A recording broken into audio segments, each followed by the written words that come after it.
Far across the sea lies the kingdom of Utopia, a land once famous for blueberries, their sweetness filling baskets, pies, and laughter. But one harsh winter changed everything, and the bushes were lost, or perhaps stolen.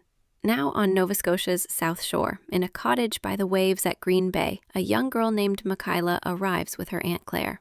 She comes not as a princess, but as an ordinary guest, her crown traded for secrets, her heart set on a mystery older than the tide. Next door, Connie plays in the sunshine, not knowing her new friend carries a royal secret and a half-forgotten map. Somewhere in the cliffs and coves lies the key to saving a kingdom, a treasure of roots and branches, blueberries waiting to bloom again. And high above, the little sparrow tilts its head and listens, because sometimes the rarest treasures are not gold or jewels, but friendship, trust, and the courage to share. This is a story about secrets told in whispers, maps pieced together, families forgiven, and blueberries sweeter than ever when found together. This is The Little Sparrow and the Princess of Blueberries, for every child who believes that even the smallest friend can help save a kingdom. Michaela and her Aunt Claire arrived at a tiny cottage in Green Bay. The ocean sparkled outside their window, and the gulls cried overhead. No one knew that Michaela was really a princess, not even the girl next door. Connie, the neighbor girl, waved from her cottage porch. "Hello, do you want to play?" she called. Michaela smiled. She loved having a friend who didn't care about crowns or titles. But Michaela carried a secret. Her kingdom, Utopia, was famous for blueberries. Last winter had ruined every bush. Only one hope remained, to find the blueberry plants stolen long ago by the pirate, Captain Blueberry. In an old bookshop, Michaela had found half of a treasure map. It showed the lost bushes hidden somewhere in Nova Scotia. She held it close, wishing for the other half. Without it, her people would never taste sweet utopian berries again. One morning, Connie skipped over. "Tomorrow's my birthday. Come to my party." Michaela nodded shyly. But first she visited the Little Sparrow shop in Bridgewater, where a cheerful sparrow perched by the door. "I need a dress for a party," Michaela whispered, "and I need hope for my country." The little sparrow tilted his head. "Tell me more." When she finished her story, he chirped, "I will help you. Utopia shall bloom again." Connie's birthday party was bright with balloons and laughter. After the games, Connie tugged Michaela's hand. "Come," she said, "my family has a secret room." Down creaky stairs they went, and on the wall hung the other half of the treasure map. The little sparrow fluttered down. "I know this place. It leads to a secret garden by the sea." But just then, Connie's parents blocked the door. "What are you children up to?" they asked. Michaela's heart pounded. Should she tell the truth? She stood tall. "I am Princess Michaela of Utopia. I seek the stolen blueberry bushes to save my land." Connie's parents gasped. "Our ancestor was Captain Blueberry. His mistake brought us shame. If the bushes are returned, may our family come home to Utopia." Michaela reached for Connie's hand. "Yes! Utopia needs blueberries! And friends." Through the tunnel they went, to the secret garden where the bushes waited, bursting with green. The little sparrow sang with joy. Utopia would bloom again, sweeter than ever. Thank you for sharing this journey with us, through secret maps, hidden tunnels, and the promise of blueberries waiting to bloom again. The Little Sparrow and the Princess of Blueberries was written by Sparrow and Stephen Noseworthy in Bridgewater, Nova Scotia, where the ocean meets green hills, cottages lean toward the sea breeze, and stories drift like gulls across the sky. Illustrations imagined by Sparrow. Narration brought to life by 11 Labs. Production crafted with care by Canva. To every child who has ever held a secret, and every friend who has ever shared it with kindness, this story is for you. And if you ever find yourself in a garden with berries ripe and blue, don't forget, they're sweetest when discovered together. The end. But every friendship is only the beginning. Thanks for watching today's adventure with the Little Sparrow Stories. If you enjoyed it, don't forget to subscribe to our channel. It's free, and it helps us keep sharing magical tales from Nova Scotia and beyond. Just click subscribe and come along for the next flight. Welcome to Bridgewater, Nova Scotia, where barns lean proud against wide skies and apple trees bend heavy with autumn's promise. In a quiet pasture outside of town, a gentle horse named Clive waits patiently by the fence. He loves apples more than anything. Their crisp crunch, their sweet juice, the joy of a treat shared with a friend. But the reddest apples of all hang from a tree across the way, belonging to Mr. Moody, a neighbor with a heart as guarded as his orchard. And somewhere above the branches, the little sparrow tilts its head and listens. Because sometimes the simplest gift, a boy's laughter, a neighbor's kindness, a horse's crunch, can soften hearts and mend fences. This is a story about friendship found in the most surprising places, about apples sweeter when shared, and about how even the grumpiest fences can give way to friendship again. This is The Little Sparrow and the Apple Tree. For all the neighbors who discover that kindness, like apples, is best enjoyed together. Little Sparrow flew high above Bridgewater, the wind tickling his feathers. He loved exploring the rolling hills and country roads outside of town. One sunny afternoon, he spotted a gentle brown horse grazing near a red barn. "Hello," chirped Sparrow. "My name is Little Sparrow." "I'm Clive," said the horse with a kind whinny. Clive told Sparrow he loved apples more than anything. "An apple a day keeps the doctor away," laughed his owner, handing him a shiny green one. But across the fence stood another tree, heavy with the reddest, juiciest apples Sparrow had ever seen. "That tree belongs to Mr. Moody," Clive whispered. "But my owner and he don't get along." Sparrow listened carefully, but he had no advice to give. He only hoped that one day Clive might taste those perfect apples. Days later, Sparrow perched on the window ledge of the Little Sparrow shop. Inside, a boy and his grandfather were shopping for school clothes. Stephen smiled warmly at the man. "Thank you, Mr. Moody." "I haven't seen you in a while." Mr. Moody explained he had been in the hospital, but now he was home. The boy's name was Joel. When Sparrow swooped down onto Joel's shoulder, the boy laughed in delight. "I love horses," Joel said. "I've seen Clive. He's beautiful. Do you think I could pet him?" Soon, Joel visited Clive's farm. His eyes shone as he brushed Clive's mane. Clive's owner gave Joel an apple to share. Clive crunched happily. Joel giggled. "We have a whole tree of apples at home." Together they walked Clive to the tree. Mr. Moody arrived, frowning at first. But when he saw Joel's joy and Clive munching happily, his heart softened. He reached out to stroke Clive's nose. "Maybe neighbors can be friends again," he said. From that day on, Clive never went without apples, and everyone agreed they were the sweetest in all of Bridgewater. Thank you for sharing this journey with us through guarded fences, hopeful wishes, and the sweetness of an apple passed from hand to hoof. The Little Sparrow and the Apple Tree was written by Sparrow and Stephen Noseworthy in Bridgewater, Nova Scotia, where orchards ripen in the sun, horses wait patiently by the fence, and neighbors rediscover the joy of kindness.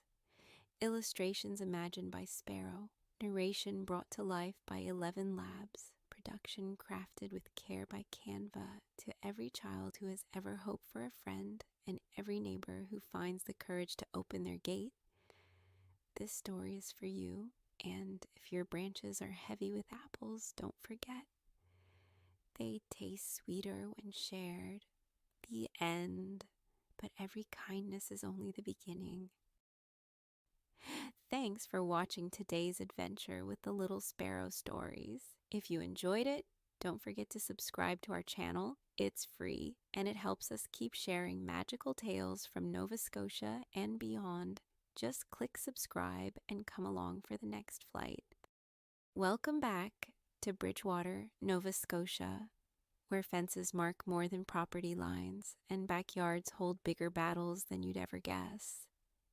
The wind is gentle, the day is bright. But for Wenda, something darker waits just past the house. She's bold in her yellow coat, brave in her bones, but even superheroes get scared sometimes, especially when Bobby's waiting, with shoves, smirks, and words that sting. Thankfully, Wenda's not alone. Nana's got wisdom, Mom's got love, and someone small and feathered is watching from the fence, believing in her every step of the way. This is a story about standing tall, not with fists but with confidence, about speaking up when it's hard and learning that bullies don't like brave. This is The Little Sparrow and the Backyard Bully, a story for every kid who's been picked on and every grown-up learning what real strength looks like. Stand tall, speak true. Wenda's got something to say. It was a sunny day in Bridgewater. Wenda and her mom were visiting the Little Sparrow. Nana had come too, all the way from Newfoundland. Wenda spotted a sparkly yellow raincoat on the rack. She slipped it on and twirled. "I feel like a superhero," she said. But when Sparrow landed nearby, Wenda whispered, "Even superheroes get scared." Sparrow tilted his head, listening. "There's a boy named Bobby," Wenda said. "He pushes me when I go behind the house. He calls me silly." Her voice went small. Nana knelt beside her. "Sweetheart, I know it's hard, but bullies don't like confidence. Stand tall. Look them in the eye. Tell them to stop." Back at home, Wenda practiced in the mirror. "Stop that. No more pushing. Boys should never hit girls." The next day, Wenda marched toward the backyard. Sure enough, Bobby was there. He stepped in front of her. But Wenda didn't flinch. She took one step forward, stood tall, and said, "Stop picking on me. I don't like it. And it's not nice." Bobby blinked. Then he stepped aside. "Okay," he mumbled. That night, Wenda told the story at supper. Nana smiled, Mom beamed, and Sparrow? He fluttered by the window, proud as could be.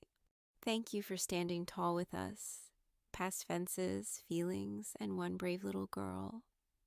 The Little Sparrow and the Backyard Bully was written by Sparrow and Stephen Noseworthy in Bridgewater, Nova Scotia, where kindness grows stronger than weeds. Nana always has cookies, and one small sparrow keeps watch from the garden gate. Illustrations imagined by Sparrow. Narration by 1111 Labs. Production picked and planted with care by Canva. To every child who's been told they're too different, and every grown-up learning to listen better, this story is for you. And if you've never stood up to a bully before, don't worry. You will. The end. But every backyard has another story waiting.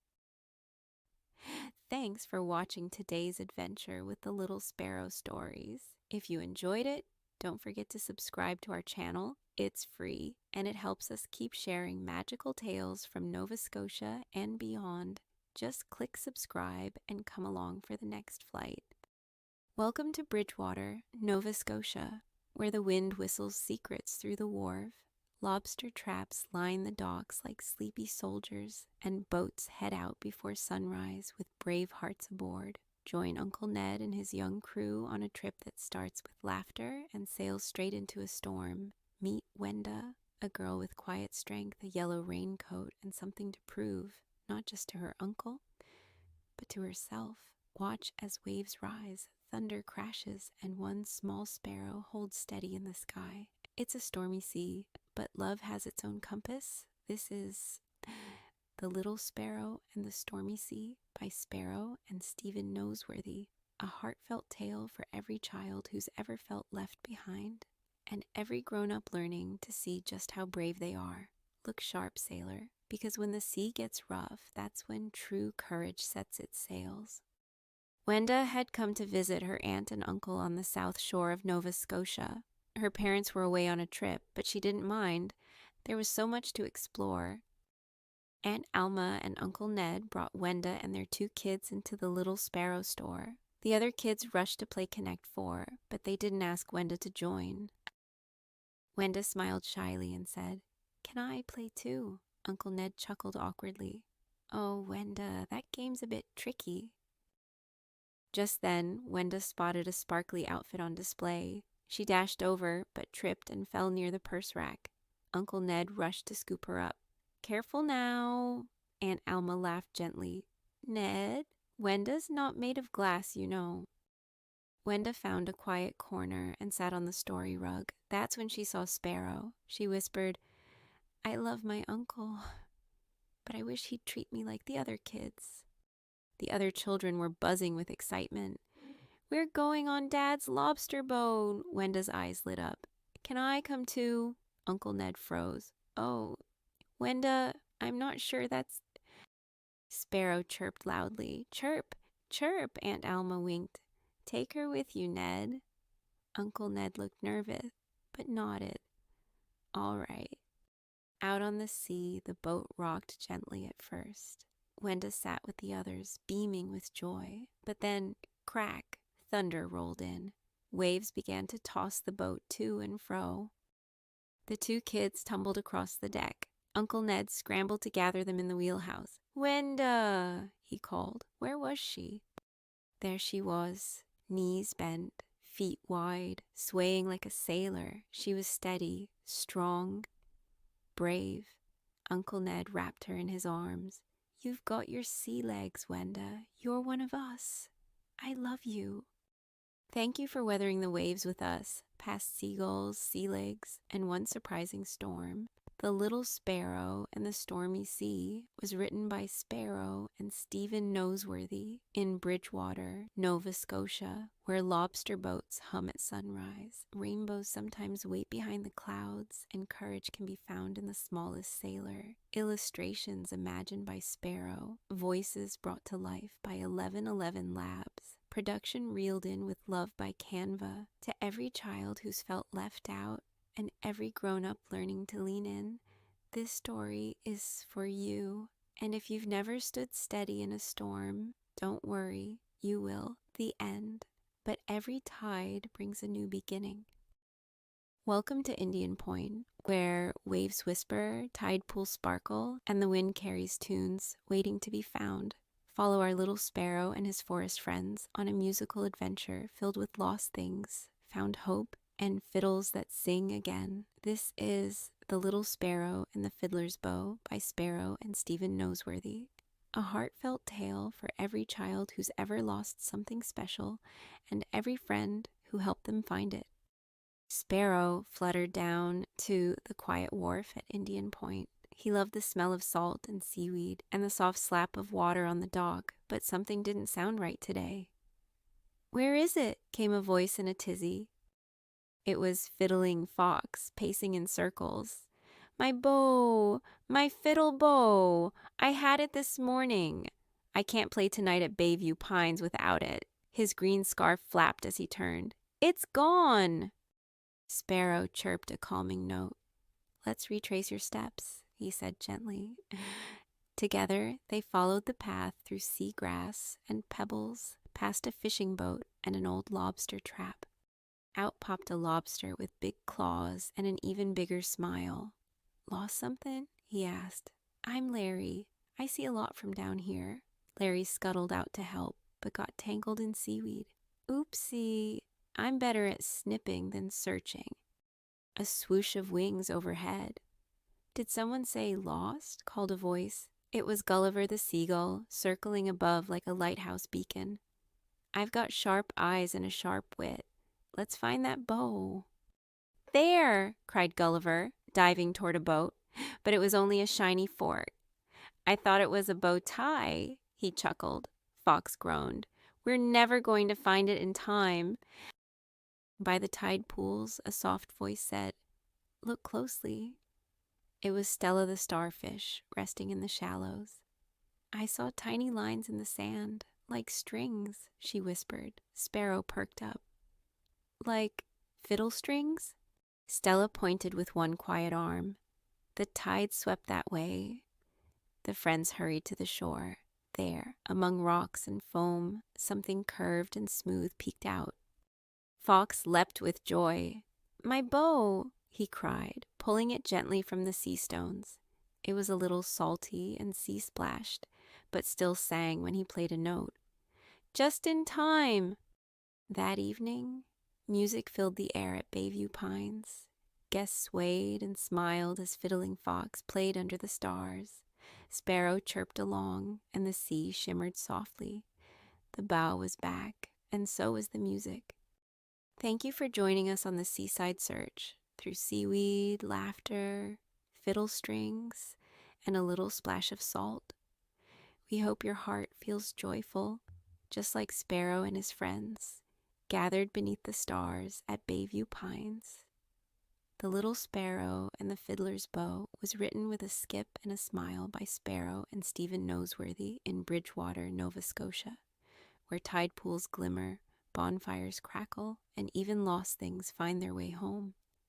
Illustrations dreamed and painted by Sparrow, your guide through tangled seaweed, curious clues, and triumphant tunes. Narration brought to life by 1111 Labs, with voices as curious as a seagull and as soothing as a song beneath the moon. Video presentation crafted using Canva so this joyful journey could sail from our hearts to your screen, wherever your cozy corner may be. To every child who's ever searched for something lost, and every friend who helped them look, this story is for you. This story is your invitation to believe in friends, to trust the clues, and to remember that the best music is made together. The end, or maybe just intermission. The next tune starts soon. On Nova Scotia's south shore, the wind carries the scent of pine and frost. Leaves rustle down King Street, and the LaHave River drifts quiet and silver in the chill. Inside the Little Sparrow shop, the shelves are neat and the lights glow soft. But outside, the forest is whispering. Something about nests and feathers, about burrows and beds, about friends who know when it's time to rest. Little Sparrow tilts his head, listening. Something feels different this morning. A hush in the air, a question waiting for wings. This is The Little Sparrow and the Sleeping Bear. At the Little Sparrow shop in Bridgewater, the bell jingled as Rosie Rabbit and Fiddling Fox hurried in. We haven't seen Blueberry Bear all week, Rosie whispered. Little Sparrow tilted his head, soft and serious. Let's find our friend. They stepped outside where the air smelled like leaves and wood smoke. Past tidy porches and friendly windows, the path led to the forest just beyond town. Crisp leaves crackled under their feet as they followed Sparrow's fluttering wings. In a sprucey nook, 2 chickadees fussed and flitted, tucking twigs into a snug little nest. Have you seen Blueberry Bear? Sparrow chirped. The chickadees paused, shook their tiny heads, and went back to their winter work. By a stump scattered with acorn caps, a chipmunk family scurried, cheeks puffed round with nuts. Blueberry Bear? Asked Fiddling Fox. More headshakes, more rustling. Winter cupboards don't fill themselves. High in the tall pines, a family of owls practiced quiet hoots, their feathers growing thicker for the cold. Have you seen our friend? Rosie called softly. Golden eyes blinked, kind but unsure. No bear here either, only the hush of needles and sky. The path slipped toward the shore at Indian Point, where tide pools winked in the pale sun. Sally Starfish sparkled from her rock. No bear has splashed by me, she sang. Only gulls and the gossiping waves. Farther along, Lunenburg Harbor breathed. Creaking docks, bobbing boats, salt on the breeze. Larry the seagull stood on the piling like a proud lighthouse. "No bear on my watch," he squawked, and the wind carried his answer across the water. The friends grow quiet and worried. Little Sparrow asks gently, "Have we checked her home?" They tiptoed back through the forest to a mossy den stitched with roots and leaves. Inside, Blueberry Bear slept deeply, the slow rhythm of winter dreams filling the room. On the door, a neat little sign read, "Sleeping till spring. See you when winter is over." Rosie's whiskers twitched with relief. Fox let out a long, happy sigh. Under the fading light, they set a small present by the door, a bundle of dried berries, sweet fruit, good nuts, and a pail of fresh water. Rosie tucked in a note. "We were thinking of you. Sweet dreams, dear friend. We'll see you in spring." Little Sparrow fluttered up, listening to the quiet forest. All three smiled, the kind of smile that keeps warm all winter. The Little Sparrow and the Sleeping Bear was written by Sparrow and Stephen Noseworthy in Bridgewater, Nova Scotia, where the wind smells of spruce and salt and winter tiptoes in on frosty paws. Illustrations imagined by Sparrow. Narration brought to life by 11 Labs. Video production by Canva. To every friend who checks in, every neighbor who worries just enough, and every heart that remembers someone quietly, this story is for you. And if you ever wonder where a friend is gone, may you find comfort in the thought that they are safe, resting, and dreaming of spring. The end. But every gentle goodbye is only the beginning of remembering with love.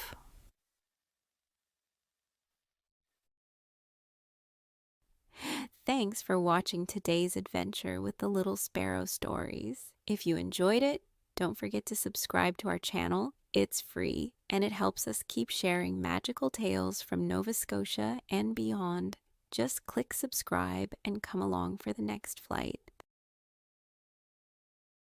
High above the Little Sparrow store in Bridgewater, a tiny bird faces a big challenge. When cousins arrive with sad news of a forest fire, Sparrow must learn to share his cozy nest and discover how helping others can heal broken hearts. This is The Little Sparrow and the Fire in the Forest by Sparrow and Stephen Noseworthy. A story for every little one who believes in kindness, courage, and new beginnings. In his snug nest above the store, Sparrow stretched his wings. "Good morning, Bridgewater," he chirped. The day was bright, and his heart felt light. "Tap, tap at the window." 3 cousins fluttered in, feathers dusty and eyes wide. "We had to leave our forest home," they cried. "There's a fire in the trees." They squeezed into Sparrow's nest. It grew crowded with feathers and feet. Sparrow sighed. "My nest feels small, but I will share." That evening, the cousins whispered sadly, "Our nest is gone, burned away." Sparrow chirped bravely, "Then we will build a new one, together." Word spread quickly.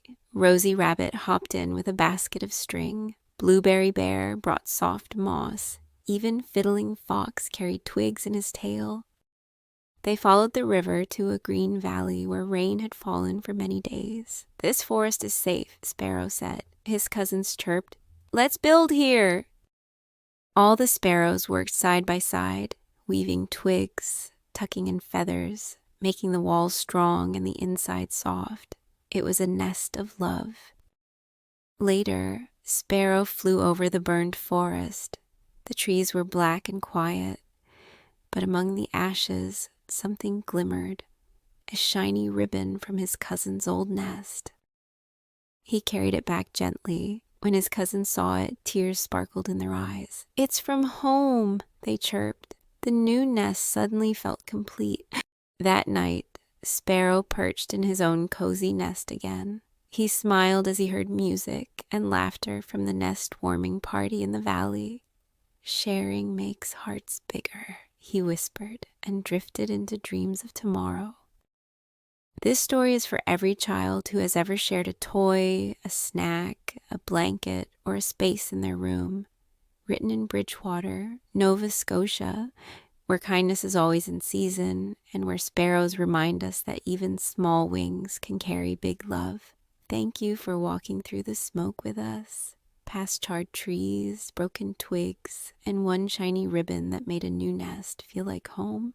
The Little Sparrow and the Fire in the Forest was written by Sparrow and Stephen Noseworthy in Bridgewater, Nova Scotia, where community rebuilds what flames cannot take, where laughter and feathers weave together, and where one small sparrow always keeps watch.